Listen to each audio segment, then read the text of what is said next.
반갑습니다 여러분. 이번 영상의 주제는 바벨탑이에요. 사실 이런 내용을 다루는 컨텐츠들은 널리고 널렸습니다. 하지만 진짜 중요한 이야기를 하는 사람은 한 명도 없더라고요. 죄다 뜬구름 잡는 소리나 하고 말이죠. 그래서 제가 직접 한번 디코드를 해보려고 합니다. 여러분들은 바벨탑에 대해 아십니까? 또 아신다면 얼마만큼 알고 계십니까? 신에 대한 도전이니 인간의 허황된 욕망이 빚은 상징물이니 하는 그런 거 말고 진짜 핵심적인 부분을 알고 있는 사람은 아마 몇 안 될 겁니다. 이게 왜 그러냐면 말이죠. 우리가 사는 세상은요, 산업혁명 이후로 종교와 신화와 같은 것들을 배제하는 쪽으로 디자인이 되어 왔습니다. 저는 이게 의도적으로 계획된 디자인이라고 보는데요. 쉽게 말하자면 사람들이 이런 지식에 접근하지 못하도록 일부러 꼬아놓은 겁니다. 그냥 축생들처럼 살다 가도록 세상이 만들어져 있어요. 네, 이건 제 의견이 아니고 우리들 사육사 되시는 분들이 그렇대요. 노예가 노예답고 가축이 가축다워야지, 응? 안 그래요? 천박한 유물론, 과학 만능주의, 이런 걸 신봉하는 개, 돼지가 많아져야지 자기가 신의 형상으로 지어졌다고 믿는 인간이 많아지면 그분들이 얼마나 곤란하겠어요. 이 개개인의 의식 수준이 높아지면 권력이 행사할 수 있는 통제력은 그만큼 약화됩니다. 근데 그런 걸 원하는 사육사는 없겠죠. 나 같아도 안 그러겠다. 아무튼 지식을 차단하고 종교니 신화니 하는 것들을 조롱거리로 만들고 오직 물질적인 세계만이 진짜다라고 하는 게 그게 다 이런 이유 때문입니다. 여러분들 바보 만들려고 그런 거예요? 개돼지 만들려고.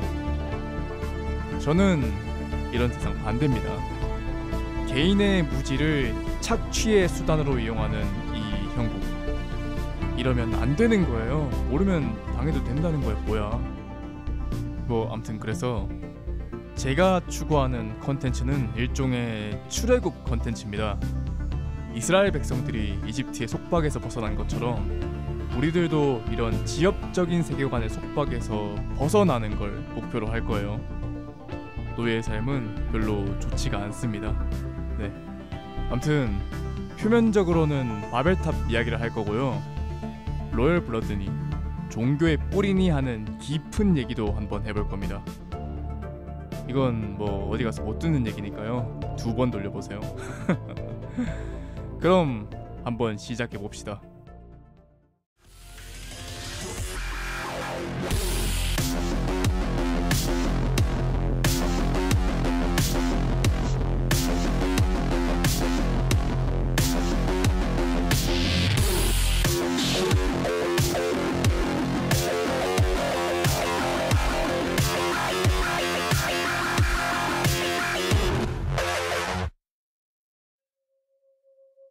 바벨탑은 말이죠, 크리스천 세계관에 등장하는 거대한 탑입니다. 네, 탑이에요. 성경에 따르면 하나님을 대적하기 위해 쌓았다고 알려졌고요.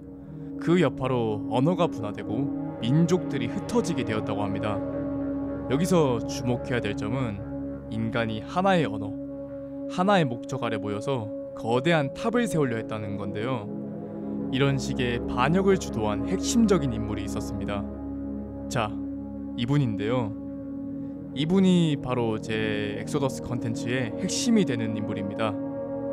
얼핏 보기에는 뭔가 길가메시를 닮은 것 같기도 하고 메소포타미아 신화의 주신인 마르두크를 닮은 것 같기도 한데 이 양반의 이름은 님롯입니다. 님롯. 이 양반의 혈통적 오리진을 추적해보면 이런데요. 일단 증조 할아버지가 노아이고요. 노아의 알몸을 본 죄로 저주를 받은 함이라는 양반이 님롯의 할아버지입니다. 근데 문제는 이 노아가 내린 저주 때문인지 함의 후손들은 전부 막장 태클을 타버렸다는 겁니다. 일단 첫째 아들인 쿠시는 바벨탑 사건의 주동자인 님롯의 아버지고요. 둘째인 미스라임은 성경에서 사탄이 지배하는 곳으로 묘사하는 이집트를 세운 인물이 됩니다. 그리고 막내 아들인 가나안은 가장 많은 거인을 배출한 가나안 민족의 시조가 되죠. 거인을 배출한 민족이라 이게 뭘까요? 똑똑하신 분들이라면 여기서 딱 감이 와야 됩니다.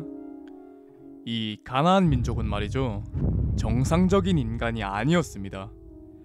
창세기 6장을 보면 하나님의 아들들과 사람의 딸들이 결합해 태어난 존재에 대한 언급이 있잖아요. 네, 그겁니다. 가나안 민족들은 네피림이었습니다.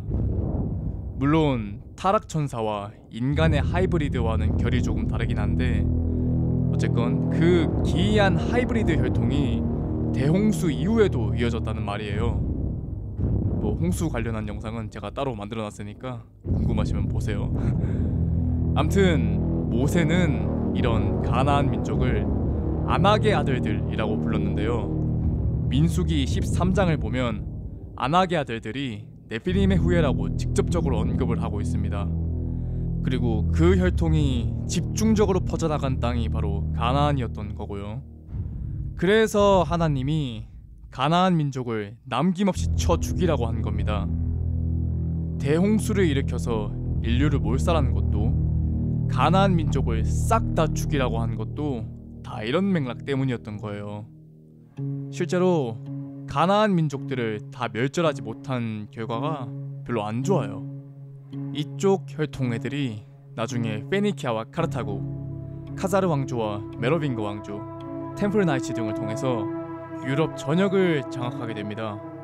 그리고 더 나중에는 스페인과 네덜란드, 영국과 미국까지 이동해서 전 세계를 장악하기에 이르는데, 네, 뭐 대충 눈치채셨을 것 같으니까 그냥 말할게요. 이런 거 말해도 되나? 흔히 커튼 뒤에서 세계를 쥐락펴락한다고 알려진 시크릿 소사이어티들이 죄다 이쪽 계열 혈통입니다. 한마디로 프리메이슨이니 일루미나티니 하는 것들의 뿌리가 고대로부터 내려오는 이런 혈통들에 있는 거예요. 네, 뭐 이 얘기는 다음에 더 해보기로 하고요. 다시 바벨탑 이야기로 돌아가 봅시다잉.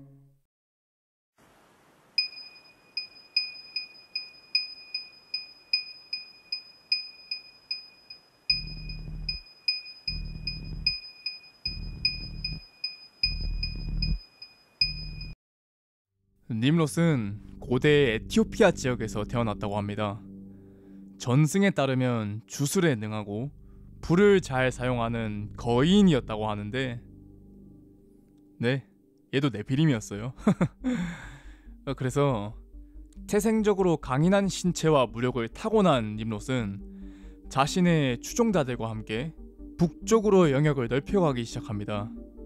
뭐 그러다가 이제 시날 땅이라 불리는 메소포타미아 남부 지역에 도착하는데요. 그곳에서 자신의 왕국을 건설했다고 하네요. 성경에서는 이 님롯의 왕국이 시날 땅의 바벨과 에렉, 아카드와 칼레에서 시작해서 서쪽 상류 지방인 아시리아로 나아가 니느웨와 르호보딜, 칼라와 레센까지 이어졌다고 말합니다. 지리적으로 보면 이러한데요. 신기한 점은 이 지역이 고대 아카드 제국의 영토와 거의 정확히 겹친다는 겁니다. 뭐 시기적으로도 거의 비슷하고요.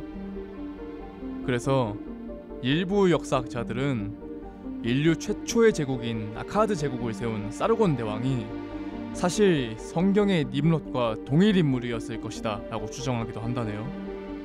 근데 이건 뭐 좀 다른 얘기고요. 어쨌든 에티오피아에서 메소포타미아로 진군하던 님롯은 에렉이라는 도시에 도착하게 되었는데요.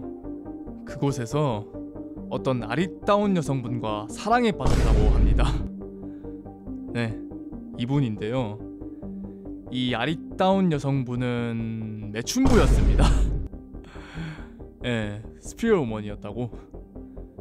암튼 이 여성분이 외적으로는 되게 뛰어난 사람이었다고 하는데요. 별로 좋지 못한 과거 때문에 이름을 바꿨다고 합니다. 네, 이 여자의 이름은 세미라미스인데요. 세미라미스라는 이름을 파자를 해보면 A virgin sprung from sea.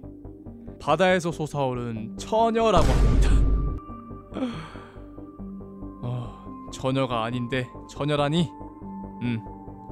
암튼 이 둘은 정식으로 부부의 연을 맺게 되고요. 세미라미스는 왕후의 신분으로 님롯의 왕국을 통치하게 됩니다. 예, 뭐 여기까지 보면 해피엔딩이죠. 근데 문제가 하나 있었어요. 이 여편네가 말이죠, 갑자기 바람이 납니다. 어쨌든 남편이 아닌 다른 사람과 외도를 하게 되는데, 이 과정에서 아들내미가 한 명 생기거든요. 걔 이름이 다무스입니다. 다무스. 에스겔서에서 그 이름을 찾아볼 수 있는데, 이 이스라엘 민족들이 우상 숭배를 일삼던 대표적인 이방신이었다고 합니다. 근데 뭔가 이상하죠? 다무스는 분명 인간의 자식인데 어떻게 신으로서 숭배가 된 걸까요? 자, 여기서부터가 진짜 중요한 부분입니다. 이 세미라미스는 말이죠, 자신의 불륜 사실을 숨기기 위해 니므롯을 암살합니다. 그래서 이 님롯을 암살해버린 세미라미스는 님롯이 세운 왕국의 통치권을 장악하게 되는데요. 거기에 불륜으로 낳은 자식이 님롯의 아들이라는 거짓 소문도 같이 퍼뜨립니다. 네, 이게 끝이 아닙니다. 세미라미스는요, 죽은 님롯이 태양신이 되었다고 주장하면서 자신의 아이인 다무스가 처녀 수태로 잉태된 신의 아들이라고 주장합니다. 그리고 이 다무스를 님롯의 환생이라고 주장하면서 창세기 3장에 예언된 메시아라는 거짓말도 같이 퍼뜨립니다. 예, 뭐 여러모로 정말 대단한 여편네인 것 같습니다.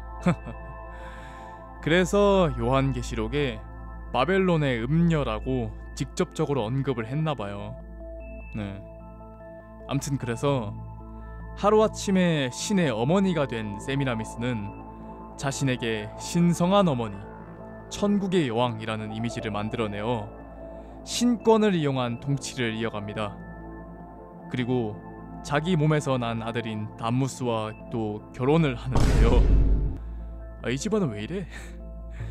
그래서 이제 신의 아내이자 신의 어머니라는 어마어마한 지위를 얻게 된 세미라미스는 자신을 바알티 혹은 레아라 하여 올신으로서 숭배하게 합니다. 그러니까 한마디로 저 에스겔서 8장의 내용은요, 신을 숭배했던 게 아니고 신격화된 인간을 숭배했던 거예요. 그리고 이건 좀 충격적인 내용일 수 있는데, 이 성경에서 말하는 이방신 숭배라는 게 말이죠, 사실 알고 보면 전부 이 님롯 패밀리를 숭배한 겁니다. 저는 이걸 베이블론 시크릿 릴리전이라고 부르는데요. 왜냐면 바벨탑 사건 이후로 님롯과 세미라미스, 다무스의 특성을 분류하여 부르는 여러 이름들과 그로부터 파생되는 다양한 존재, 즉 신들을 만들게 되기 때문인데요. 바벨탑이 무너지고 민족과 언어가 흩어지는 과정에서 이런 식의 시크릿 릴리전은 각기 다른 지방에서 다른 시대에 다른 표현 방식으로 등장하게 됩니다. 예를 한번 들어볼까요? 헤로도토스라는 역사학자가 쓴 책 중에 The Histories라는 책이 있습니다. 이 아저씨가 여러 지역을 여행하면서 각 지역의 문화나 역사 등을 기록한 책인데요. 책의 내용 중에 바벨론 지역의 풍습에 대한 내용이 있습니다. 대충 좀 요약하면 이런데요. 바벨로니아 사람들의 풍습 가운데 가장 수치스럽다고 여겨지는 것이 있다.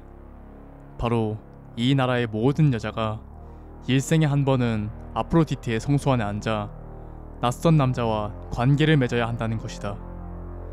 낯선 이들은 이것을 지나며 여인을 고르고 여인은 그가 무릎 위에 던진 은화를 받았다. 은화의 크기나 가치는 관계가 없었고 그 선택을 거절할 수도 없었다.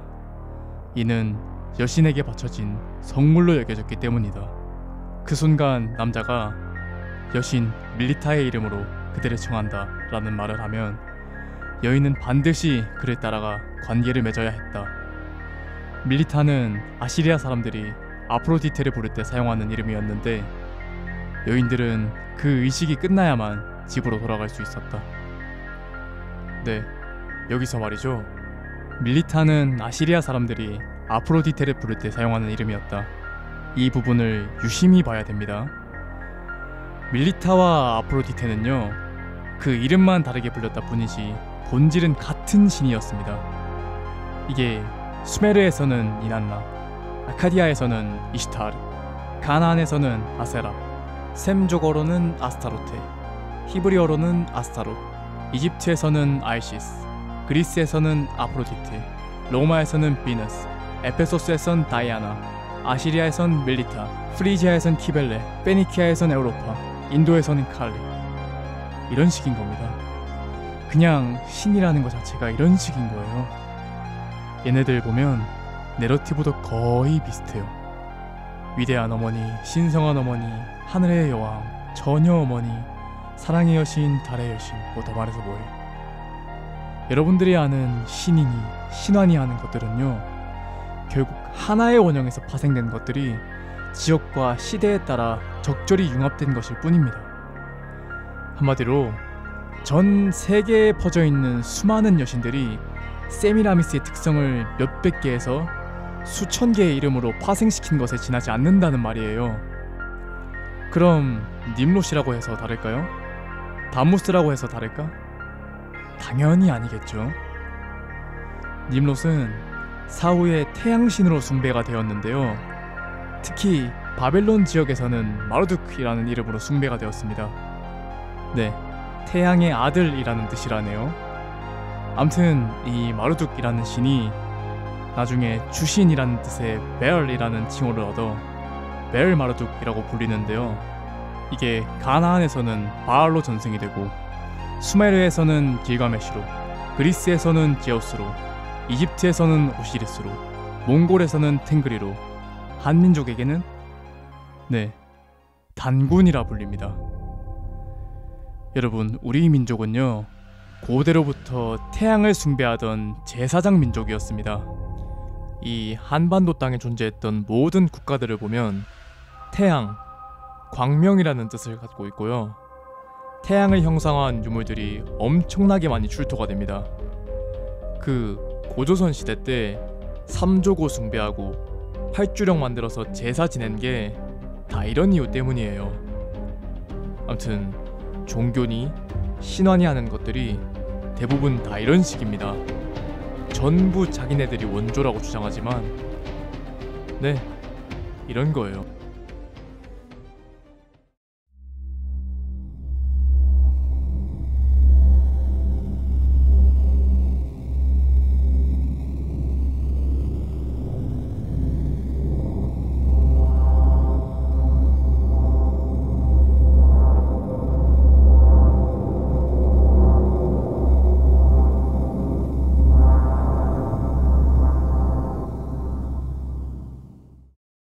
여기까지 왔으니 담무스에 대한 얘기를 또 안 할 수가 없겠죠.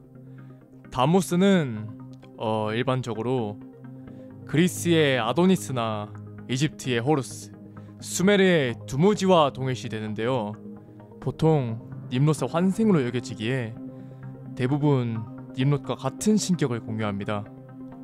그러니까 님롯이 곧 담무스고 담무스가 곧 님롯이다, 뭐 이렇게 이해하시면 돼요. 근데 중요한 건 이 세미라미스와 다무스, 그러니까 어머니와 자식이라는 이런 컬트적인 요소가 온갖 신화와 종교들의 떡칠이 돼 있다는 거예요. 자, 봐봐요. 세미라미스와 다무스, 수메르 신화의 님무와 엔키, 이집트의 아이시스 호루스, 인도의 데바키 크리슈나, 로마 카톨릭의 마리아. 네, 뭐 알만한 사람들은 다 아시겠지만 로마 카톨릭은 기독교가 아닙니다. 물론 이건 개신교회 쪽도 마찬가지이긴 한데 네, 뭐 이건 여기서 할 얘기는 아니고요. 어쨌든 이 세상에 존재하는 신들 대부분이 이런 베이블론 시크릿 릴리전을 기원으로 합니다. 네, 하편에서 계속됩니다.